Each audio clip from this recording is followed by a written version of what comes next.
trucks and SUVs. Check out Expedition, Explorer, F-150, and Focus. Up to $5,000 cash or 0%. The final days of Ford's Big Deal Spring event ends March 31st. Hurry into your South Florida Ford dealer today. 2 Wendy's Mozzarella Chicken Supremes. Give me one. I helped you move in here. In college, I was your only friend. I let you take my girlfriend to prom. When Mom and Dad could only send one of us to camp, I let you go. When I was 4, I found you in a basket in the woods and convinced my parents to raise you. Come on! Now we're even. Totally even. The Mozzarella Chicken and Cheeseburger Supremes. 2 slices of mozzarella and a creamy Parmesan sauce. Yep, it's that good. The next phenomenon has arrived at County Line Lexus. Introducing the new GS sedan with groundbreaking style. And County Line has them now. Priced less than you'd expect. Experience the all-new GS from County Line Lexus, home of the Lexus way. That's your 6 o'clock news. Thanks for joining us. We'll see you back here at 11 for CBS 4 News tonight. Now it's time for the CBS Evening News with Bob Schieffer. Good night. Good night. Good evening. I'm Bob Schieffer. There has been another tsunami scare in South Asia after a huge earthquake that left hundreds dead. We're going to begin there tonight, and then we'll have these stories. I'm Bill Plant. The president has a new report on his desk about U.S. intelligence, and it's definitely not good. In the Terry Schiavo drama, the family feud stays bitter right to the end. I'm Mark Strasberg. I'm Vince Gonzalez at the Michael Jackson trial, where the defense suffered a serious setback. Eat fat and get skinny. I'm Cynthia Bowers with a diet millions say is working for them.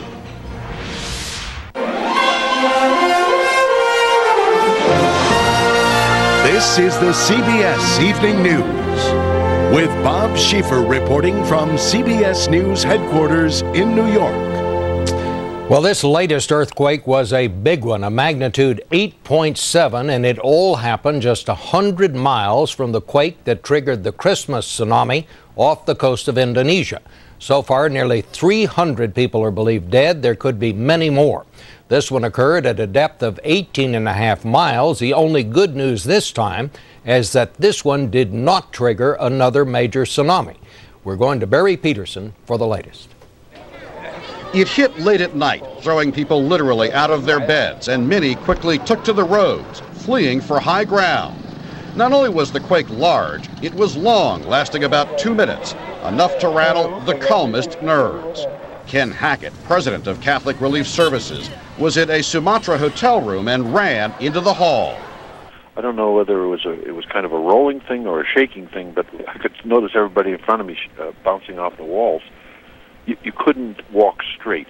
You went from side to side. It was kind of a eerie, uncontrollable feeling. 1,000 miles away, in places like Thailand and Sri Lanka, officials issued tsunami alerts and ordered evacuations. Everyone remembered what happened the last time, but this was not the last time. This quake was centered near the tiny island of Nias, where there are reports of buildings down and hundreds dead. But this quake sent most of its force southward. That was not what happened on December 26th. That quake was stronger and radiated north. And it unleashed tsunamis that roared at the speed of a jet plane, 500 miles an hour. That time, officials issued no warnings. In the end, the death toll was close to 200,000. In the hardest hit areas, many places have not recovered. There are still homeless people in towns and villages that remain little more than rubble. And hundreds of thousands of people know, Bob, that they just survived a very close call. Well, these poor people, Barry, now, what's going to happen now? I mean, what about the recovery efforts? They've just been through this tsunami, and now this thing, nobody really knows how bad this one is yet. Well, I think there's going to be more aftershocks. The geologists say that, more damage, perhaps more deaths, and surely a lot more rattled nerves in the weeks and months ahead before this thing finally settles down. And you're on the way there immediately after talking to us, I understand. I am on the way just about now, Bob. Okay, thank you very much, Barry. Hear from you tomorrow night. This latest tsunami scare happened as U.S. government weather experts were working to improve the early warning system for the Pacific coast of this country. And what they found out so far is that the tsunami threat is worse than anyone thought. Jerry Bowen now with that report. As a NOAA ship headed out to sea to repair America's tsunami warning system, New data from the Christmas week Indian Ocean disaster had NOAA researchers back in Seattle shaking their heads. It's amazing. It is amazing. It is amazing to me. It is amazing to everybody whom I have been talking about that. Vasily Titov creates the computer models that forecast tsunamis and areas most likely to be hit, the hazard zones. What's amazed him, what the Indian Ocean data show, is the threat's been greatly underestimated. Has this massive event in the Indian Ocean changed how you see a worst-case scenario here? It did. In fact, it did. And what this data showed recently, that the wave height was about twice as large as we expected. Instead of 30 to 40-foot waves moving on shore, what hit some areas of Indonesia was a water wall 80 feet high, a tsunami so enormous that it literally rippled around the world. Important to know because the Indian Ocean fault line where it started has a twin, just off America's west coast. The size of the earthquake that happened in the Indian Ocean is exactly the size that we expect on the Cascadia subduction zone. That's a mouthful for a monstrous fault line 100 miles off the Pacific coast, running from Canada down to Northern California. Scientists now believe it could trigger a 9.0 earthquake with tsunami waves 7 stories high. Seattle is largely protected from a major ocean tsunami by virtue of its location. But amazingly, there's still a remote chance of a local tsunami triggered by an earthquake fault that runs under the city. A 30-foot wall of water that would surge down Puget Sound into downtown. Still, the major tsunami concern is for those communities along the Pacific Northwest coast. How much time will people have along the Washington and Oregon coast to get to safety? That's a good point. For the people near the source, the time is going to be very precious and very little. As little as 15 minutes, which is why this mission took on more importance. 3 of the 6 buoys in the Pacific warning system have malfunctioned and need replacement. And while NOAA insists the system is still effective, there's a move to add another 24 buoys. Because even 15 minutes can make a huge difference. Just ask the Christmas week survivors. Jerry Bowen, CBS News, Seattle. And speaking of things that are worse than we thought they were, yet another commission, this one appointed by the president and headed by former Democratic Senator Chuck Robb and Federal Appeals Court Judge Lawrence Silberman, has been looking at what kind of job our U.S. intelligence gathering agencies have been doing. The report is going to be released on Thursday, but our White House correspondent Bill Pland has learned some of the details. And Bill, I take it the news is not altogether good. That's for sure, Bob. If you remember the kind of scorching the intelligence agencies got after the 9/11 report, this one's supposed to be even tougher. Drafts of the report have been circulating around here at the White House. I am told that they're very critical of the failure to come up with detailed intelligence about nuclear programs in both Iran and North Korea. And they're also saying that the intelligence agencies still do not share information. Bob? So, as I understand it, we were talking earlier, you're saying we're about in the same shape right now on Iran and North Korea as we were on Iraq before the invasion of Iraq. Yes, and I'm told they're particularly critical about Iran. They say North Korea, it's harder to penetrate, but Iran, we should have had something going there because we've been at odds with them since '79. Now, of course, this didn't come as a big surprise to the intelligence folks. The CIA director, I'm told, sent out an email last week saying, buck up, keep up your morale, we're going to get hit again. And indeed they are, but they're not the only ones. However, there are detailed recommendations for changes at all these agencies coming. Bob? And do we have any idea how these agencies are going to react? Is the president going to order changes, or will this be just something to study? Well, it'll all fall under this new intelligence directory, the new director of national intelligence. He's got to make it work. That's a very tall order. Okay, thank you very much, Bill. The defense in the Michael Jackson trial suffered a big setback today. The judge said he will allow the prosecution to present evidence that Jackson has been accused of molesting children before and that he paid to settle 2 of the cases. Vince Gonzalez is covering the trial for us in Santa Maria, California. The case against Michael Jackson seemed to be going his way, but now the singer's past is about to catch up with him. In a clear victory for DA Tom Sneddon, the judge ruled that under California law, jurors could hear about old, unproven molestation allegations involving 5 boys, because they may show Jackson has a history of abuse. This is now a trial about pattern evidence, about propensity, and once a pedophile, always a pedophile, and things will never be the same. Only one alleged victim, the son of a former Neverland housekeeper, will actually testify. 4 others, including a famous former child actor, have denied they were molested or have refused to appear. Instead, new witnesses will say they saw Jackson kissing, hugging, and fondling these 4 boys. It's one thing to say that one family is out to get Michael Jackson. Now they have to come into court and say that many families are, and they all have the same story, and they're all in it for money. And that's a tough sell with the jury. But one of these new witnesses, a longtime Jackson associate, tells CBS News he will categorically deny the allegations prosecutors say he's made.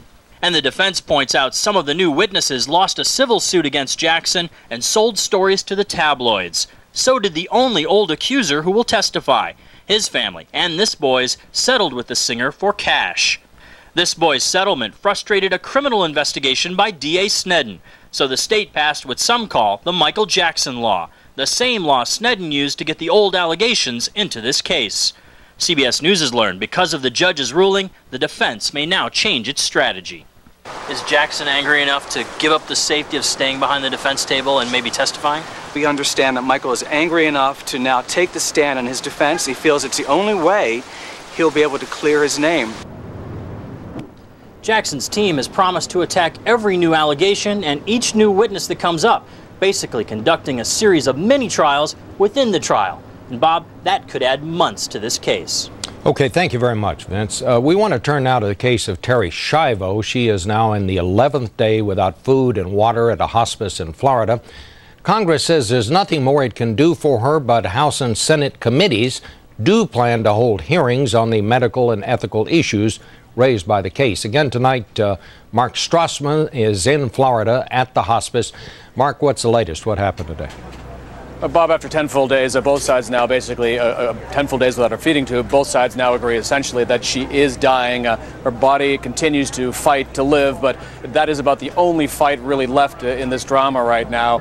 One thing we did learn later this afternoon, because there have been so many conflicting claims in this case, her husband will have an autopsy once Terri Schiavo dies.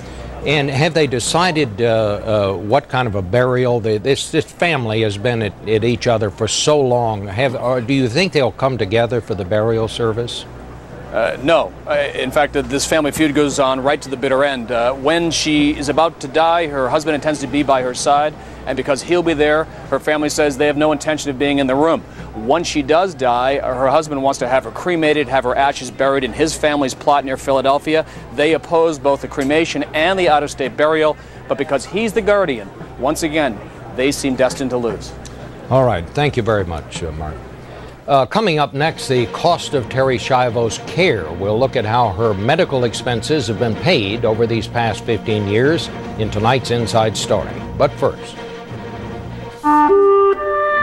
CBS News honors fallen heroes. Jacob Palmatier was interested in everything. As a kid, he read an entire encyclopedia. He played several instruments, wrote stories, and cooked exotic food, including crocodile. He spoke several languages and graduated college cum laude, then surprised everyone when at age 26 he joined the Army. Palmatier was killed by a roadside bomb. Who will call 911 when the airbags deploy? Or tell us where we are when we're lost? Who can tell us if the check engine light is something serious? Or no big deal? Who will unlock our car? When we leave the keys in it?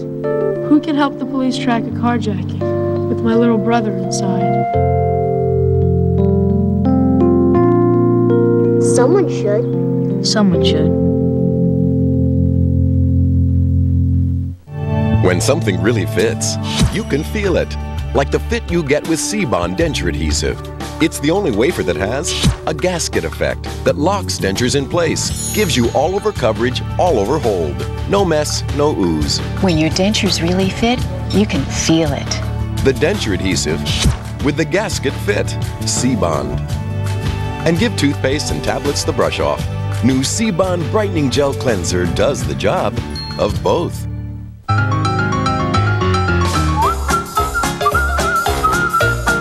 Wait, did you see that? Go back. Clearly, that woman is trying to get more fiber and calcium in her diet. Now, it's so much easier with new Metamucil capsules plus calcium. Metamucil fiber for regularity. plus as much calcium as an 8-ounce glass of milk for strong bones to help prevent osteoporosis. Metamucil capsules plus calcium. Stay regular, stay strong. Heart attacks aren't always fatal. To help save lives during a heart attack, most doctors recommend the full dose of aspirin like that in Genuine Bear. Just one Genuine Bear has enough aspirin to help save your life. The more you know, the more you trust Bear. Women. They want to be strong and